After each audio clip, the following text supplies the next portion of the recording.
Again, our Mike Krafcik joining us. He's been covering this case from the very beginning and joins us again with the latest. Mike.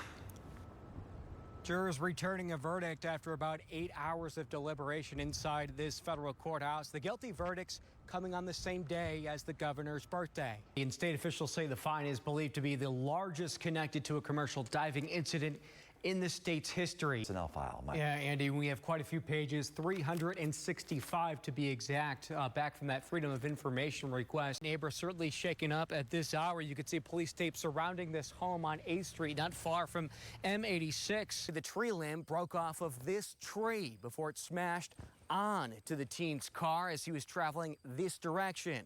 All that remains now, a debris field of branches and car parts. Say Amber Griffin's remains were found about 100 yards behind this empty Wabaskin Road home. An FBI agent testifies that Barry Croft's violent social media posts led the FBI to surveil him months before the kidnapping plot was hatched. Yet the FedEx driver and his family want this suspect charged and off the streets. Just wanted to circle back to that press conference you heard just moments ago from the prosecutor. While he wouldn't comment on any specifics about how he reached that charging decision of second-degree murder, he did say it was the most severe charge for the situation. What do you want to say after today's sentencing?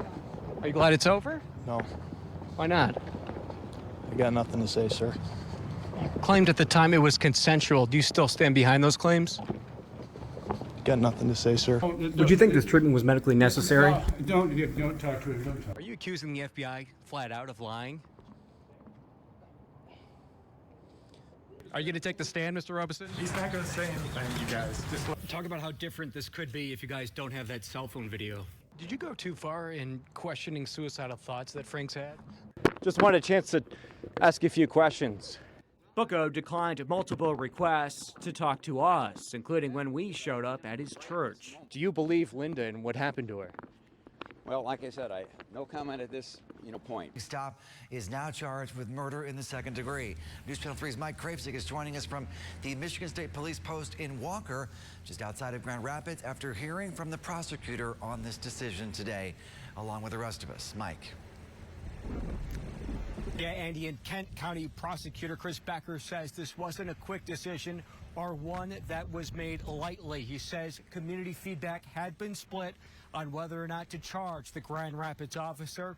In the end, Becker says he set aside that community pressure, deciding on second-degree murder. And News Channel 3's Mike Krafcik was in the courtroom today and joins us in studio to explain how Sure supporters and protesters actually clashed in the courtroom. That's right, Andy and Tricia, and tensions were high as people protesting Patrick Lyoya's killing shouted at Sure supporters outside of the courtroom. We tried to talk to several of Sure supporters, but nobody wanted to speak about why they were there. Meanwhile, Sure's legal team says it plans to argue the 31-year-old officer, now on leave, acted in self-defense.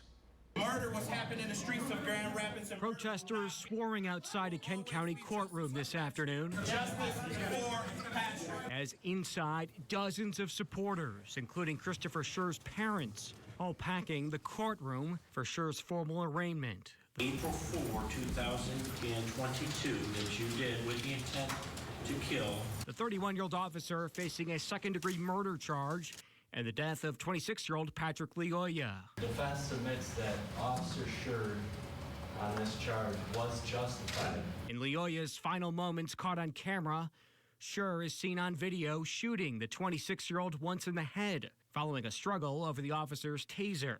According to the arrest warrant filed by Michigan State Police, Lyoya had full control of the taser. Sure demands he drops it before pulling the firearm from his holster. In a written statement outlined in court documents, Sure confirms he pulled his gun. Defense attorneys claim Sure was placed in fear of great bodily harm or death. Lyoya's family has called the shooting an execution. Do you want to make a statement? No, thank you. Sure's parents not speaking as they leave court, walking past a sea of protesters. One woman responds to a protester by calling Sure a hero. Sure's a hero, you said? But she wouldn't say it on camera for us. Does anyone want to say anything just about Officer Sure in support? Want to say anything in support of Officer Scher? Apparent silence from Scher's supporters, including dozens of Grand Rapids police officers. Meanwhile, back in court, a judge granting a $100,000 cash bond for Scher. The defendant has no criminal history to speak of. You believe out of your mouth that when you drive drunk, you can be shot in the back of the head. Supporters of police officers and those who protest against them. You started talking to me. Still don't see eye to eye. This is where we're at. How can we have a discussion? How can we have a political discussion when this is what we get? As you can see, tension in the community still high more than 2 months after Patrick Leoya's killing. Scher is due back in court in a couple of weeks. If convicted on that second-degree murder charge, he could face up to life in prison, but with the possibility of parole. Live in the studio, Mike. That's quite the unexpected finish to this high-profile trial in court today as the verdicts were being read. Family members of Brendan Caserta and Daniel Harris gasping for a moment, even becoming teary-eyed when the not guilty verdicts were read out loud. Both men had been behind bars for the last year and a half following the FBI's arrest of all 4 suspects on trial. Brendan Caserta, Daniel Harris and their families overcome with emotions in court today when the not guilty verdicts came down. Today is Caserta's birthday. For his family members, the jury's decision was even sweeter. Well, I'm just glad he's home. While the jury acquits Harris and Caserta, they couldn't reach verdicts for Adam Fox and Barry Croft. Both men charged with conspiracy to kidnap and weapons of mass destruction. Both are life offenses. Adam is disappointed that he's going to be detained a bit longer, so we'll see how it shakes out. Prosecutors say Croft and Fox were the ringleaders in the alleged plot to kidnap Governor Whitmer over their anger from the state's COVID-19 restrictions in 2020. From opening statements 1 month ago until closing arguments, defense attorneys say the alleged plot was all talk and that the FBI informants moved the plot forward to entrap the 4 men. I think what the FBI did is unconscionable, is what I think. And I think the jury just sent them a message loud and clear that these tactics are not going to be, we're not going to condone what they've done here. Federal prosecutors say they were disappointed by today's outcome. They say they'll try the case again. Thought we had get the jury to convict beyond reasonable doubt based on the evidence we put forward. Defense attorneys say the case was only ever about words, and that words alone aren't enough to convict. We have the freedom to say that. If I don't like the governor and it's rough talk, I can do that in our country. That's what's beautiful about this country. While 2 of the men on trial are now free, 2 of their former co-defendants remain locked up. They pled guilty before the trial. And outside of court today, Caserta's attorney, Mike Hills, said Ty Garbin pleaded too soon. Garbin is serving 6 years in prison. The second co-defendant, Caleb Franks, still awaits sentencing. Live in Grand Rapids, I'm Mike Krafcik. Now facing a life sentence in prison. Again, our Mike Krafcik joining us. He's been covering this case from the very beginning and joins us again with the latest. Mike. Jurors returning a verdict after about 8 hours of deliberation inside this federal courthouse. The guilty verdicts coming on the same day as the governor's birthday. Federal prosecutors say these convictions send a clear message. Plans of violence against government and elected officials won't be tolerated. Adam Fox and Barry Croft appearing stunned as they heard their fate in a federal courtroom. The 2 ringleaders plotted to kidnap Governor Whitmer and kill her to start a second civil war. No governor, no public official should have to contend with what Governor Whitmer contended with here. All of our elected officials, everyone, deserves to be able to live in safety and not in fear. Croft, a trucker from Delaware, drove cross-country at least 5 times for meetings and trainings with the extremist group known as the Wolverine Watchmen. Prosecutors say he was building bombs with shrapnel to blow up bridges near Whitmer's cottage in northern Michigan to slow police response times. On 2 occasions, Fox scouted out the cottage for the kidnapping. It's been a good fight. We made it twice in a row. We were hoping for a different outcome today. The FBI arrested the men before they could act on the plot. Jurors heard secret recordings and messages from the FBI informants and agents who went undercover. Defense attorneys have argued it was entrapment, claiming the FBI was misleading and prosecutors cherry-picked evidence. Did you guys go too hard in trying to dent the credibility of the FBI during the trial? Absolutely not. I do not think that we did go too hard. I think that the record speaks for itself. It took 2 trials for federal prosecutors to convict Fox and Croft. Jurors deadlocked on charges against both men in April. They found 2 other suspects not guilty. At this trial, prosecutors honed in closer around the suspects' backgrounds, proving they wanted to commit violence before FBI informants and agents infiltrated the group. The defendants in this case believed that their anti-government views justified violence. Today's verdict is a clear example that they were wrong in that assessment. Defense attorneys are already talking about possible appeals they may file. They're also raising issues with an allegation of juror misconduct that the judge sealed in this case. We're still waiting on the sentencing date for the 2 suspects now convicted in this plot. Live in Grand Rapids, I'm Mike Krafcik. Tonight, our Mike Krafcik is joining us live from Battle Creek Police Headquarters to break down, Mike, how detectives cracked this case and got these suspects behind bars. Yeah, Andy, police say the difference in this case was the level of community outrage from members of the public. Police say the 3 suspects in this case will all face murder charges. The names won't be released until their arraignment, but one of those suspects in custody is a juvenile. Prosecutors tell me he'll be charged as an adult. Days after a spray of bullets strikes this home, killing a sleeping toddler, 3 people are now behind bars. Those suspects are in their mid to late teens. We do suspect that multiple guns were involved. Inside this stolen SUV, investigators say the 3 suspects fired at least 10 rounds at this apartment on Cliff Street early Tuesday. Detectives say Kai's family was not the intended target of the drive-by shooting. 2-year-old Kai Turner was shot while sleeping in his mother's bed. We suspect we know who the intended targets were, and it was not Kai Turner or his mother. Back at the scene, there's still fresh reminders from the gunshots, while feet away, a memorial for the 2-year-old grows. Neighbors say they're relieved Kai's accused killers are now off the street. When I woke up, because I heard the last tell. Lori Powell lives down the street from where the gunfire broke out. I'm angry. I know the whole community is angry, and we're glad they finally got him, and there's justice.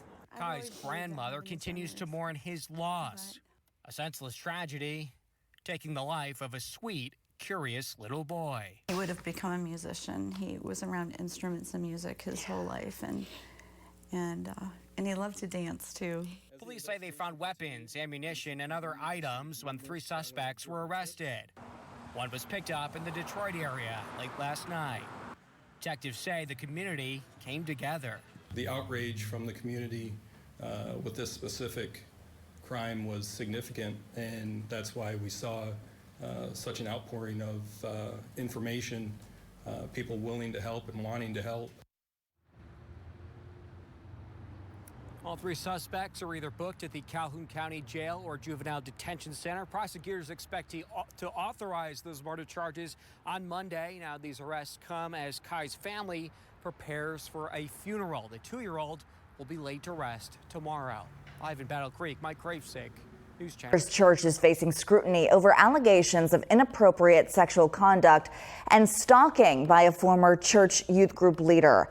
Because that church leader has not been charged with a crime, we're not naming him. Yeah, the alleged victim, Linda Shank, went public with this decade-old allegations in April. Police reports show it was actually Shank, only 15 at the time, and not church leaders who went to authorities. With the allegations now public, the church admits it could have handled the situation better. News Channel 3 investigative reporter Mike Krafcik sat down with Shank, who says she feels the church did little to protect her, even as the behavior continued. A cycle of depression and anxiety. It's grooming, which I didn't even realize until years later. It's taken more than a decade, but Linda Shank is starting to break that cycle. I feel like being able to finally get my story out has brought so much healing and so much freedom. Now 26 years old, she's coming forward. She says a former Riverside church volunteer started sexually abusing her in 2011. She was 15 at the time. He was 44, Both were youth ministry volunteers. I didn't have a father in my life, so that kind of just made it worse. Like he would say he was going to be like my spiritual father. In court records, Shank alleges it lasted for about a year. There was a time where he told me that he was in love with me. She says the volunteer group often met at the man's home. Started off slow with him trying to hold my hand and things like that, and then it just progressively got worse and worse. Court documents show Shank first told her youth pastor in March 2012, after she says the man groped her one night in her bedroom. I went upstairs to get something and he followed me up.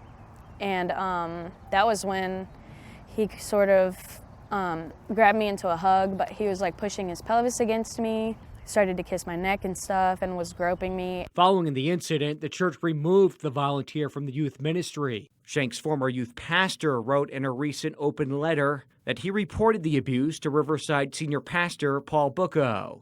How many of you know that everything that you hear and read is not necessarily the truth? You understand that, right? Bucco has made reference to Shank's allegations in this recent sermon after she went public. Hey, if you have any questions, about anything that's going on, please come and talk to me. Bucco issued a series of statements on behalf of Riverside, denying any cover-up and saying that the church took necessary actions it thought were appropriate at the time, including getting both involved in counseling. Shank says the church promised the volunteer would never contact her again. No, he didn't. He never stayed away. According to court and police reports filed in 2012, Shank alleges the man continued to send the 16-year-old sexually related texts, even after she changed her number. According to a Three Rivers police report, the volunteer tells a detective he's an adult in the situation and should have known better, adding the situation wasn't going to go further. Just wanted a chance to ask you a few questions. Bucco declined multiple requests to talk to us, including when we showed up at his church. Do you believe Linda and what happened to her? Well, like I said, no comment at this point. He doesn't want them to come talk to them. He doesn't want anybody to.